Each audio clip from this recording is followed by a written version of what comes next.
سکرونه ټاکل شوی چې د سکرو قیمت یو څه لوړ شي، اما لوړ نه شو. ولې؟ بسم الله الرحمن الرحیم. الحمد لله رب العالمین والصلاة والسلام علی سید نبینا وعلى آله واصحابه اجمعین وبعد. د قانونو په ارتباط سره اول خبر خدا کوم چې الله جل وعلا د موږ د تاسې په دې هیواد باندې یو لوی نعمت کړی چې له هر قسم معادنو نه فور مامور ده، الحمدلله. او د سنگ زغال یا د سکرو په اړه باندې دا وایم چې دومره پریمانه ذخایر موږ لرو. ظواهر د زغالو چې په افغانستان کې تثبیت شوي تقریبا 80 ځای دي چې په هغو کې موږ په 12 ځایو کې کار روان شوی ده او استخراجیږي. او سات ډول سره له 8000 نه تر 10000 12000 ټنه د ورځې په ټول افغانستان کې سنگ زغال استخراجیږي. او د دې لپاره یو ښه بازار په الحال چې موږ لرو هغه پاکستان نه. د موږ صادرات الحمدلله په ډېر اوچته پیمانه باندې افغانستان صادریږي. او اوس یې نرخ هم ښه ده، تقریبا له پخوا نه نرخ یې ښه ده. 3000 3500 روپۍ افغانۍ موږ اخلو، تقریبا څه کم 6000 افغانۍ ګمرکات اخلي، دغسې نور مالیات پرې راځي. او په دې اوس وخت کې د افغانستان د زغالو لپاره او د مارکیټ په اعتبار سره نرخ ښه ده، تقریبا 200 ته شاوخوا یا 200 نوم پورته امریکایي ډالر او هېڅ کله موږ په کالدارو باندې سودا نه ده کړې او نه یې کوو. او له هېڅ خارجي هېواد سره موږ قرارداد نه لرو. د موږ ټوله معامله په افغانیو ده او له خپل افغانانو سره ده. د دې سکرو قرارداد افغاني شرکتونو سره شوی دی، بیا افغاني شرکتونه دا انتقالوي؟ افغانانو سره شوی ده. هر افغان تجار کوی شي چې موږ ته عریضه وکړي، هر څوک کوی شي، که پښتون یې، که ازبک یې، که تاجک یې، که هزاره وي، که هر څوک چې راځي ته یقین وکړه زه یې نوم هم نه ګورم. هغه لیکلي 10,000 سکاره زه اخلم، موږ ورته دوه هغه لرو، یو نرخ ورته لیکو او بل وخت ورته لیکو چې په دومره وخت کې باید پیسې تحویل کړي. آخري نیټه دې موږ 8 ورځې ده. په 8 ورځو کې تعرفه ورکول کېږي، پیسې به تحویلوي او نرخ موږ هلته ورته لیکو چې د بلخاب 3500 نرخ ده او د دریسوپو، د نهرینو، د نورو ځایو تخارو، د نورو ځایو 3000 نرخ ده. نور ګمرکات هغه خو تاسو ته معلوم چې په ټان باندې 3 ډالر دي. وزیر صاحب دا مو سنجولی دی چې د دې سکرو استخراج یا صادرات ګټه ډېره ده، داسې نه شي چې د ګټې په ځای افغانستان ته تاوان واړوي؟ سرک دی، محیط زیست دی، دغه مسایل پکې سنجول شوي دي؟ دغه مسایل ټول ته موږ فکر دی. خو دا ده چې د افغانستان اسلامي امارت د 10 میاشتې 11 میاشتې کېږي چې حاکم شوی په ټول افغانستان باندې. نو په دې کې له پخوا نه تقریبا تر 2000 سوپه پورې دا خودسر او شخصي وو چې هغو باندې کارونه روان دي. هغه اوس موږ منظم کړي دي. اوس موږ یو طرحه ورته جوړ کړې ده هغه شخصي سوپونو ته چې په 10 ورځو کې دوی افغانستان له پترولیم وزارت سره، د معدن پترولیم وزارت سره خپل ځانونه رجستر کړي، ثبت کړي او د دوی لپاره موږ جوازونه ورکو او د دوی لپاره موږ لایحه د عمل هم جوړه کړې ده. اوس هم د موږ هیئتونه پرې ګرځي، تسدید زغال سنگ انجرام چې ګرځي تر څو پورې دوی د محیط زیست په باره کې، د استخراج په باره کې دوی نظارت کوي. بله، یعنې دا مسایل پکې سنجول شوي دي. ځینې په خلکو یا ځینې ماهرینو داسې لیکلي وو چې کیدای شي د ګټه یې دومره نه وي، دا سرک چې جوړ شوی دی په ډېرو پیسو باندې سرک ته به زیان واړوي. د سرک په اړه باندې موږ فواد عامې وزارت ته رسمي مکتوب لیکلی ده او فواد عامه وزارت هم خپله متوجه ده، هر ځای تلي ورته نصب شوي دي او د هغو هغه خپله اندازه چې د هغه نه زیات شي هغه کېږي، کمیږي او دوی تیل شوي دي. د هر موټر لپاره خپل وزن معلوم ده، په خپل وزن سره انتقالیږي. ښه، یو بله مسله دا ده چې په ډېرو هیوادونو کې سکرو ته دوی تقریبا توره طلا وایي او د دې څخه د نورو معدنیاتو په ایستلو کې استفاده کوي. داسې نه چې یو وخت کې افغانستان، خو تاسو اشاره وکړه چې خدای پاک یو نعمت ورکړی چې ډېر معدنیات پکې دي، یو وخت کې ضرورت شي چې نور معدنیات استخراج شي او د سکرو ضرورت وي ورته، بیا د افغانستان خپله سکاره ونه لري. بالکل. موږ په افغانستان کې الحمدلله د اوسپنې ډېر غټ معادن لرو، لکه د اجګک معدن موږ لرو، د غوریانو معدن موږ لرو، په خاکریز کې معدن لرو، د قندهار په پشتون زرغون کې لرو، په پنجشیر کې لرو، په بلخاب کې لرو، په مختلف ځای فراه کې لرو. او د دوی د ذوب لپاره او د دوی د استخراج لپاره یقینا چې سنگ زغال ته ضرورت پیدا کیږي، همداسې کرومایټ ته ضرورت پیدا کیږي، برق انرژي ته پیدا کیږي. خو د موږ کوم تخمین چې سوی ده په میلیاردونه ټنه موږ زغال لرو. سرویس شوی ده، سرویس شوی. ما تاسو ویلي چې ظواهر چې دي تقریبا په 80 ځای کې ظواهر دي، اوس په 15 ځای باندې کار روان ده. زه به تاسو یو خبر وکړم، د ټول ملت لپاره به یو ښه زیری شي. دا 2 جمعې یا 3 جمعې مخکې موږ ته هغه راغی نوی اکتشاف وسو او یا معلومات وسو. المار ولسوالۍ نه کسان راغلي ویل چې په دې کې موږ ظواهر د سکرو موندلي دي. موږ یو هیئت ورولېږه 10-12 ورځې هلته سروې وکړه. دا یو معدن چې هلته پیدا شوی ده المار ولسوالۍ کې د غور سره سرحد کې ده، 14 کیلومتره طول او 3 کیلومتره عرض، تقریبا 19 کیلومتره مربع. دا یو معدن د زغالو نوی کشف شوی ده. د دې له سر نه زغال راوړي دي 6.5 جی سی وي ده، او که لږ لاندې شي کېدای شي 8,000-12,000 جی سی وي. د 6,000 چې پورته هغه اعلی ترین هغه د زغال دي. او د دې ظرفیت چې موږ وسنجوو، د موږ یو معین صاحب ظرف کړ د دې اندازه چې ویل هغه خو له 50,000 ټنه وښود، خو نورو کسان 40,000 ټنه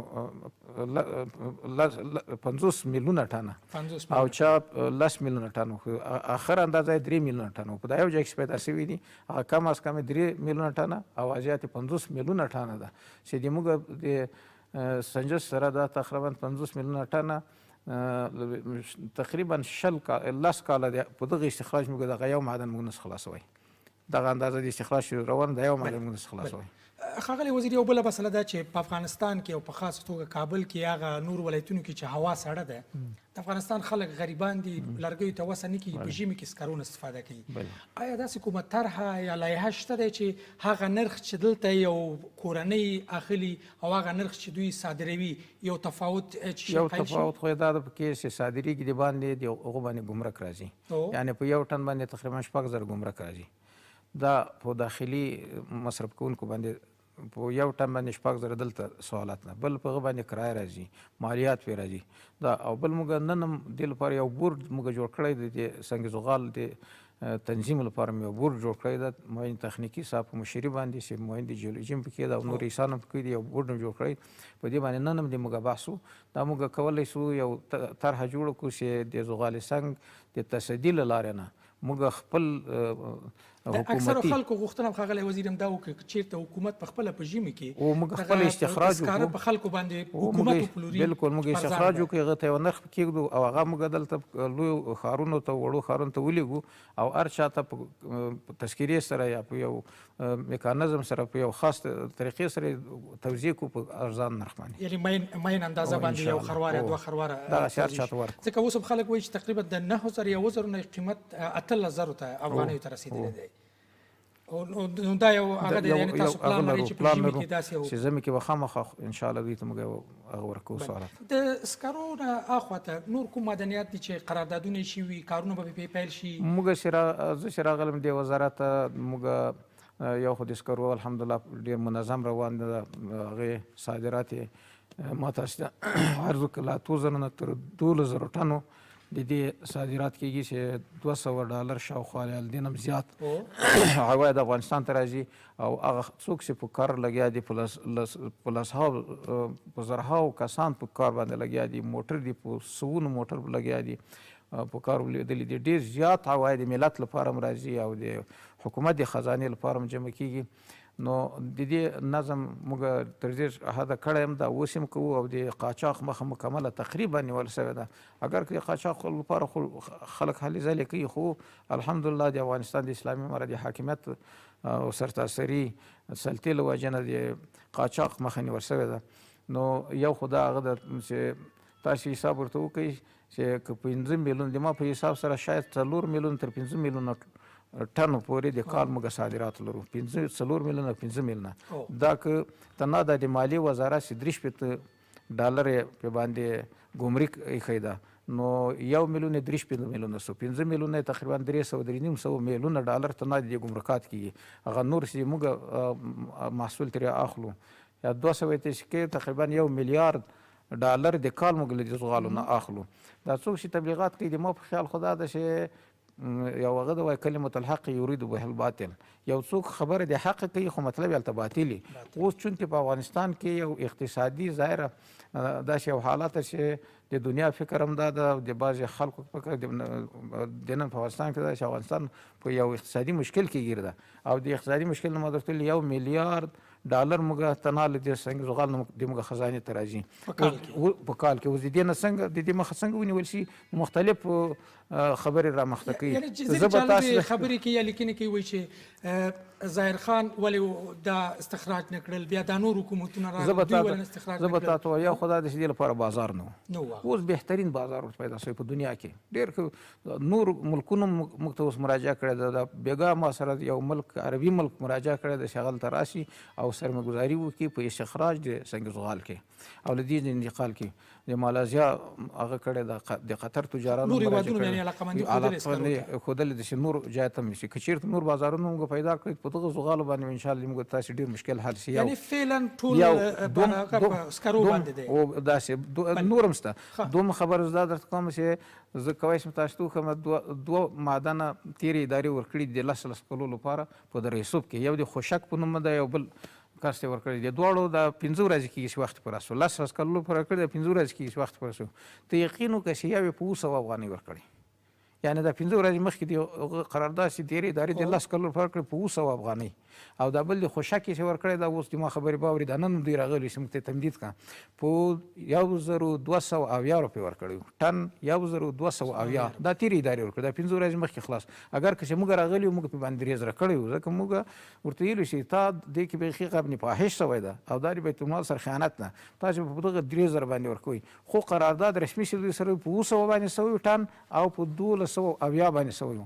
نو د موږ هغه لوی مشکل چې اوس الحمدلله حل سوی ده او تر ډېره پورې د موږ د ټولو اداراتو معاشات چې تأمینېږي یا د امنیتي ارګانونو یا عشا او اباته او نور خرچې چې کېږي دا تقریبا همدغه معدنیاتو نه تأمینېږي. بل زه چې راغلی یم 21 معدن موږ د نفرایټ ورکړي. دې باندې یو غوغا داسې جوړه شوې وه په هر شي کې هغه څوک چې نه غواړي افغانستان ترقي یو غوغا جوړوي. یو هغه یې دا کړی چې دا ډېر جګ ورکړه، که ټیټ یې ورکړي وایي سنګ زغال ټیټ ورکوي، که نفرایټ هم جګ ورکړي وایي نفرایټ یې ډېر اوچته کړل. نفرایټ له 100,000 افغانۍ نه پورته نه ورکړل شي په تاریخ د افغانستان کې. موږ اوس 21 معدن ورکړي داسې معدن موږ ورکړی ده چې ټن په 15,00,000 افغانۍ ده او ټیټ یې 4,65,000 افغانۍ ده. ټیټ نرخ یې یو ټن 4,65,000 افغانۍ ده. او زه چې راغلم د دې سروې سوې ده، د دې بلاک بندي سوې ده، د دې داوطلبي سوې ده، د دې قراردادونه ورکړل شوي دي. 3 میاشتې موږ دوی ته د اکتشاف اخ ورکړی وو چې دوی وګوري شی شته که نشته. دا اوس 3 میاشتې کې دوی استخراج شروع کړی، اوس درګرد د تحویل شروع ده. بله ورځ هم یو معدن د نفرایټو تحویل یې وکړه 14 لکه روپۍ پی ټن تحویل کړه. نور استخراجونه شوي درګرد یې اوس لګیا دي چې د 21 معدنو د نفرایټ اوس تحویلي ځای ته شروع کېږي انشاءالله. له دې نه به هم 12 میلیارده د ما په هغه باندې انشاءالله چې افغانستان خزانې ته به د کال راځي او دا به په 1,80,000 او 50,000 روپۍ باندې تلل.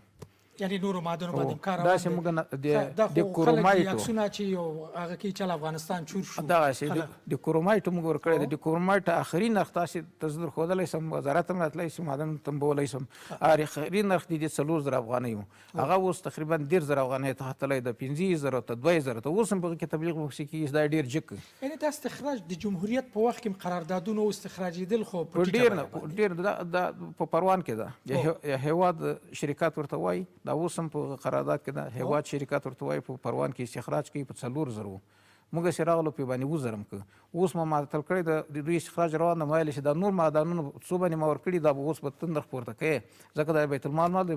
نو اوس د کرومایټ نرخ 1,000 ته اخري رسېدلی د 2,000 نه تر 1,000 پورې رسېدلی. بله یو پوښتنه بل هم د معدنو په اړه باندې کوم بیا نور مسایل ته راځو. هغه دا دی چې کوم کاریګر چې کار کوي په دې معدنیاتو کې سکرو کې یا کرومایټو کې د دوی مسؤلیت یا ساتنې دپاره څه تدابیر شته د دوی لپاره خو موږ دوی لپاره دا چا چې موږ قرارداد کوو هغه قرارداد مفصلې مادې لري. هغه که تاسې کولی شئ موږ یو قرارداد یو نسخه تاسې درکړو په هغه کې ټول شیان محیطي زیست د هغه کې د دوی د حفاظت لپاره ریالټي او د اجتماعي کارونو لپاره چې څومره به د کال پیسې ورکړي دا ټول پکې یعنې هغه سټنډرډ او نړیوال معیارونه نړیوال سټنډرډ باندې قرارداد کېږي، امضا کېږي او بیا وخت په وخت موږ هیئتونه پرې باندې ګرځي. که مخالفت یې کړي موږ حتی دا مې لیکلي چې دا قرارداد موږ بیا لغوه کوو. یو پوښتنه په دا وکړم چې د معدن او پترولیم وزارت د سرپرست وزیر په توګه باندې نږدې تقریبا یو کال د اسلامي امارت له راتګ څخه څو ورځې وروسته پوره کېږي. څومره خپل کار نه راضي یاست چې توقع کېده تاسو هغومره کار کړی دی وزارت کې؟ موږ خو یقین وکړو چې څومره کار شوی دومره توقع یقین وکړو که موږ درلوده، ځکه چې په ټول افغانستان باندې حاکمیت او په ټول معادنو باندې د موږ نظارت او ټولو ته رسیدګي دا موږ ته ډېر سخته ښکارېده چې دا موږ وکړی سو. الحمدلله اوس په ټول افغانستان کې 34 ولایت دي، په یو ځای کې که یعنې یو موټر حرکت کوي دلته موږ ته رښتیا خبر راځي چې په دغه ځای کې غیر قانوني کار کېږي. په ټول باندې مکمل سلسله راغلې ده. یو شی چې موږ تر اوسه پورې پاتې دي هغه د طلا استخراج ده، چې هغه په بدخشان کې ده، په تخار کې ده او په دره کیان کې ده، په لولاش ولسوالي د فاریاب کې ده. دې لپاره موږ یو بورډ جوړ کړی ده چې معین صاحب د مالیوي ادارې په راس کې ده، یو قوي بورډ جوړ کړی. هغه اوس حج تللی ده. ډېر ژر به موږ د 11-12 ورځو کې د دې یو صحیح طرحه جوړ کړو، یو میکانیزم جوړ کړو، دا به موږ اداره کړو. نور ټول شیان مالګه ده، د دې لپاره مستقل بورډ جوړ کړی. د مالګې دومره عایدات موږ لرو چې تقریبا که درته ووایم چې درېیمه برخه یا نیمایي د زغالو عایدات موږ ته جوړي. بیخي زیات ولا 17 ځای کې موږ د معدن د مالګې لرو. او همداسې موږ یو څو 2 پروژې ډېرې غټې اوس بلکې 4 پروژې موږ غټې په مخ کې دي چې هغه ډېر ژر به انشاءالله نهایي شي. یو د حوزه امو د دریا د تیلو د قشقري چې هغه مخکې د اشرف غني په وخت کې چینایي کمپنۍ ته ورکړل سوی وه او بیا یک طرفه بیرته پسخه سوی وه. موږ خپل استخراج شروع کړ. موږ خپل استخراج شروع کړو د 4 څاګانو نه چې په ورځ کې $1.5 لک تر $2 لک د موږ د ورځې استخراج عواید دي. 10 میلیون 12 میلیون چې موږ شروع کړی د 12 میلیون نه به زیات خزانې د حکومت ته تللي، روزانه استخراج روان ده. له هغه ورځې نه چې زه ملا برادر تللي یو غالبا روزه وه چې موږ لاړو که کوم وخت و ما په خیال چې روزه وه، ځکه ما د خیال راځي چې موږ روزه ماتې په هغه کې وکړو هلیکاپټر کې. نو چې موږ کله هلته هغه کړی ده افتتاح هم کړی، له هغې ورځې نه یو سیکنډ هم استخراج نه درېدلی، یعنې 24 ساعت منظم دوام لري. او هغه ذخیرې چې دي هغه په ډکېدو کېږي او موږ یعنې په ټوله کې تاسو وایاست چې د توقع نه مو ډېر کار کړی. ډېر کار. یو ټن په $601 باندې خام تیل موږ ورکوو. یو ټن $601 باندې موږ ورکوو. اوس حکومتي شرکات سره هم دا اوس فعلا قرارداد کړی ده. تیلو نرخ کې بیا ولې دا یو خو دا خو دومره نه دي چې دا خو کم شی دی. هغه خو اوس قرارداد شوی دی انشاءالله نه مې ویلي 3 لک درې ټنه دا به راشي د ایران. دا پر قرارداد موږ دلته کار شروع کړو، په چینایي کمپنۍ باندې یو قسم فشار موږ راوست. هغه راغله دې ته چې موږ سره هغه قرارداد بیرته صحیح کړي. اوس ټول قرارداد نهایي شوی ده. هغه پخوانی مقرضتون چې وو هغه هم ټول ومنل چې اشرف غني تیرې ادارې کې ورکړی سوي وو هغه هم درکوو. او نور څه مادې موږ پکې کېښودې. یو ماده هم دا پکې اضافه کړه چې پروسس د تیلو به دلته کېږي، دا یې راسره ومنله. بله ماده هم دا پکې ایښوده چې که 1 میاشت یا 2 میاشتې موږ 1 میاشت ویلو د 2 میاشتې اخر موږ ورسره ومنله. که 2 میاشتې تاسو کار ته توقف وکړئ دا قرارداد به لغوه کېږي.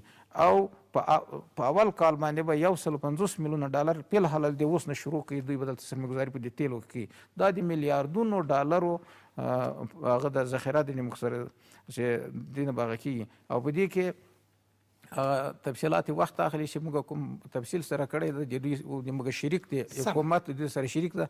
دا یو دا به انشاءالله چې ملا برادر اخوند راشي دا به امضا کېږي او دا هغه به حوزه د امو دوی ته تسلیمیږي. او بیا نو دوی یو دوم د غوریانو د هرات ولایت د 4 بلاک د اوسپنې هغه د اوس په الحال بررسي روانه ده، په هغه باندې ارزیابي کېږي د دوی په علاقمندي باندې چې 200 نه زیات شرکتونو مراجعه کړې ده. 4 بلاک دي دا به ورکول کېږي چې په دې باندې به زرهاو ځوانان موږ په کار ولویږي او پروسس هر څه بدلته کېږي. دریم تولک ولسوالي د غور کې 800 کیلومتره صرف د هغه 4 بلاک دي دغه ارزیابي روانه ده. دا ورکړي په دې کې هم په زرهاو کسان موږ کار. او بل مس عینک ده. مس عینک اثار قدیمه فقط دا معنی دي چې دغه لپاره یو مسؤونه طریقه جوړه شي چې دا ځای نشي نو هغه به کار شو دا څلور هغه پروژې دي که چېرته په دغه کال کې موږ ورته نیګوسي دا کار شل شي انشاءالله چې افغانستان به مرجع دي چې نور ملکونه به ځوانان راځي او خلک به راځي دلته به کار کوي.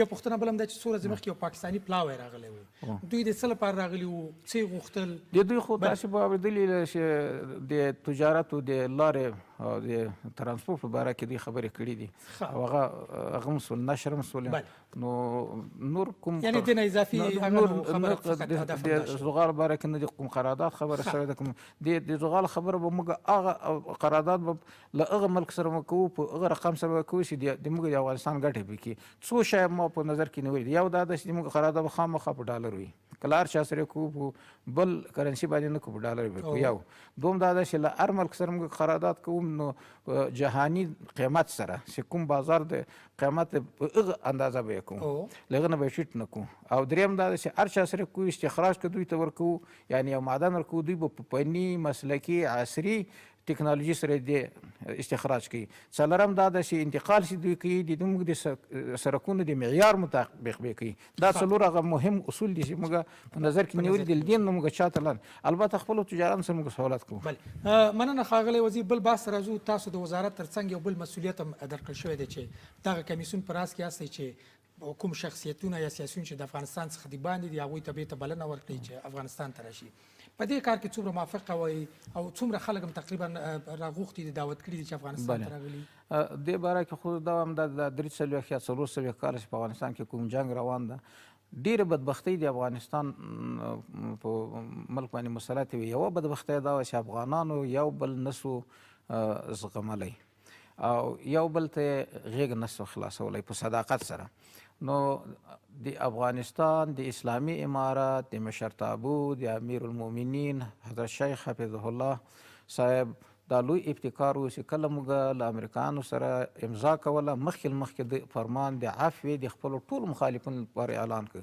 حتی موږ ته دا هغه راولېږه حکم راولېږه چې تر څو به امریکایانو سره د دوی متحدینو سره ائتلافیانو سره تاسې امضا نه کوئ تر څو پورې چې ما دا فرمان د عفوې نه یې تاسې نشر کړی هماغه اوس نن موږ فرمان د امیر صاحب د عفوې نشر کړ په سبا موږ له امریکایانو سره معاهده د قطر امضا کړه یو بیا چې کله کابل ونیول سو بیا فرمان د امیر صاحب حفظه الله له طرف نه بیا نشر سو اعلان سو دومره بیا عفو اعلان سو دوه دریم بیا د کمیسیون د یو قوي کمیسیون جوړ سو چې په هغه کې استخبارات په هغه کې وزارت دفاع په هغه کې وزارت داخله په هغه کې وزارت امر بالمعروف وزارت اطلاعات کلتور په هغه کې وزارت خارجه په هغه کې نور قوي کسان د دارالفتاء ریاست او د سترې محکمې معاونت دا ټول پکې آزادي یو قوي کمیسیون جوړ سو او داسې یو میکانیزم جوړ سو یو لایحه جوړه سوله چې موږ په عزت سره د موږ هیوادوال راشي خپل وطن ته راشي او دوی مطمئن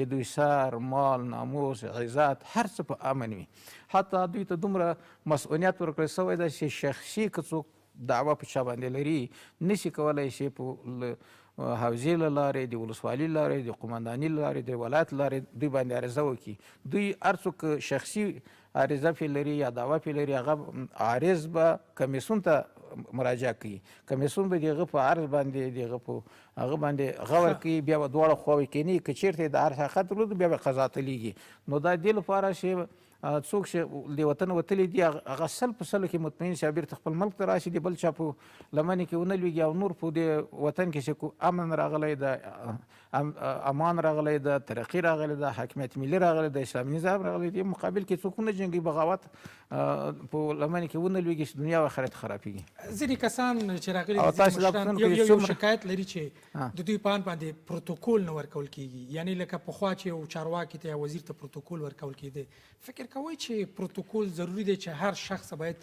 هماغسې پروتوکول ورکړل شي نو دا پروتوکول دې نه لوی پروتوکول به چېرته وي چې دوی مکمل په امن دي دلته چې راځي لکه موږ غوندې دي د دوی سر لکه د موږ د عزت لکه د موږ د دوی مال د موږ د دوی ابرو د موږ په مسؤلیت سره دلته اوسېږي او دوی ته په خپل وطن کې آزاد د ژوند حق ورکول کېږي او که د دوی نه استفاده کېږي د دوی له ظرفیتونو هم استفاده وشي او د ملک په جوړوالي کې دوی کومک وکړي او په آرام باندې نو د نور پروتوکول به موږ څه دوی ته ورکړو اورېدلي به وي چې د پارلمان ځینې پخواني غړي آنلاین جلسې شروع کړي دي، فکر کوئ دا به پر امارت باندې کوم فشار راوړي یا هیڅ فشار نشي راوړی. اول خو د پارلمان ډېر غړي دلته موجود دي، تاسو ته معلوم دي یو شمېر هغه ډېر وتلي نه دي او څه چې وتلي دي هغه را روان دي او څو پارلمان چې دلته موجود وو بې له دې چې بوتلو یې ایستل سره کول نور شی ونه کړي، دوی په آنلاین باندې څه جوړ کړي، هېڅ هم نشي کولی. بل یا ځینې مثلا په ترکیه کې غونډې کې یو د ترکیه کې یوه غونډه کړې ده، د ترکیه حکومت خپله ویلې چې دا دوی هسې یو لکه یو قاچاقي یو خبرې یې کړي، دوی ته څوک اجازه نه ورکوي چې اوس دا غونډې وکړي، ځکه دنیا ټول نه غواړي، دنیا حتی امریکایان هم نه غواړي چې افغانستان کې ظاهر خو همدا وایي چې موږ نه غواړو چې افغانستان ویل چې مسلحانه حرکت ته ملاتړ نه کوي. نه کوي. بلې یو خبره چې امریکایي پلاوی همیشه کوي هغه وایي چې د دوحې تړون اسلامي امارت نقض کړی دی او هغه یې عملي کړی نه دی. نو زه نه پوهېږم چې کوم ټکی موږ نه ده عملي کړی. موږ خو شاید د جنکو مکتبونه یاد کړي، جنکو مکتبونه خو هغه خو د جنکو مکتبو باره کې خو د امیر ثاني خبره شوې ده، د امیرالمؤمنین صاحب حفظه الله طرف نه د امیر ثاني خبره شوې ده. هر ملک خپل شرایط لري، خپل ضوابط لري، خپل اصول لري. ما تاسو ته ویلي د 4 کلونو ټولې ناخوالې په 10-11 میاشتو کې نشي حل کېدی. تاسو وګورئ څومره چې حل شوي دا ډېر غټ. یقینا زه دا یو د دې جهاد لپاره کرامت یې وبوله، د رسول کریم صلی الله علیه وسلم معجزه ده، دې ته موږ معجزه ویلی شو چې په د 10 میاشت کې دومره لوی پیشرفتونه شوي دي. نو هغه د امیر ثاني خبره ده، هغه به حل کېږي. او بل دا درته وایم چې په هغه توافقنامه وخت تاسو په لاس کې نشته، د جنکیو د مکتب خبره خو په هغې کې نه ده ذکر شوې، نه یې د نفي نه دي نور مسایل چې دوی غوښتي وو عامه شموله حکومت آیا په هغه توافقنامه کې وو؟ شمول حکومت داسې راغلي وو چې کوم مخالفتونه چې امریکایانو کړي دي دا دوی ته موږ په میز باندې ایښي، تقریبا 3,000 مواردو نه زیات مخالفتونه دوی کړي دي. او بل دوی د توافقنامې د بند په بند عملي کېدو نه مخکې دوی ووتل. او د افغانستان په داسې حالت پیښو تاسو خپل میدان هوایي کې ولیدل چې هلیکاپټر یې حتی مات کړل، د میدان هوایي رادارونه یې خراب کړل. په دا رقم وتل سره دوی موږ سره توافق نه وکړ. یو شی چې کوم کس چې تاسو سره په خبرو کې موږ تفسیروو هغه افغان شمول ته موږ تیار وو. افغان شمول اوس په افغانستان ما تاسو مخکې مرکه کړو، د ما په وزارت کې 2250 کسان دي او 800 یا 1200 کسان په تصدي دي څنګه زغال کې دي. ته یقین وکړه په دې کې 200 کسان د امارت نه وي کسان نه دي مقرر شوي، ټول پخواني خلک دي مقرر. معین د جیولوژي د ما نورالله ستانکزی صاحب شاید تاسو پیژنئ چې اشرف غني مقرر کړي په هغه معاینات باندې ده. د هغې لپاره امیرالمؤمنین صاحب فرمان صادر کړی، دا اوس فرمان راغلی دی مستقل هغه خپل ځای باندې هغه سو معین مقرر ده. نو دوی افغان شمول نه پوهېږم چې چاته وایي 115 یا ښځې له موږ سره کار کوي، یوه ښځه موږ له خپل ځای نه ده لرې کړې، ټول په خپل ځای باندې دي.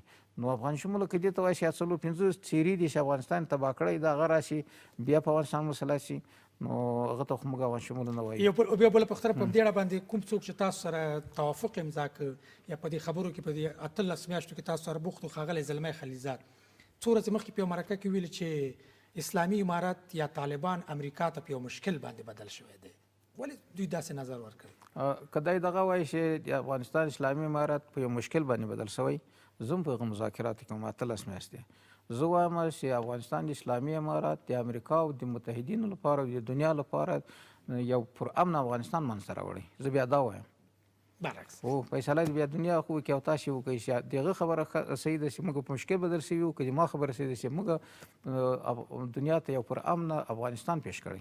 بله ډېره مننه کومه وروستۍ پوښتنې په توګه باندې په دې وروستیو کې په اجتماعي رسنیو کې دا بحث کېږي چې ګواکې د بدخشان واخان پاکستانیان راغلي غوښتنه یې کړې ده چې دا پاکستان ته وسپارل شي څو د یو سرک منځني اسیا ته پیدا کړي او ځانونه تجارت ته نږدې کړي او افغانستان منځوي حالت ته لاړ شي. حتی ځینې مشهور سیاسي څیرو دا لیکنه کړې ده چې زه نه پوهېږم، البته د خرم صاحب په نوم باندې ټویټ شوی دی چې د ښاغلي کرزي نه هم دا غوښتنه شوې او هغه رد ځواب ورکړی او بیا یې لیکلي دي چې خدای دې وکړي چې د امارت مشران هم دې خبرې ته متوجه اوسي.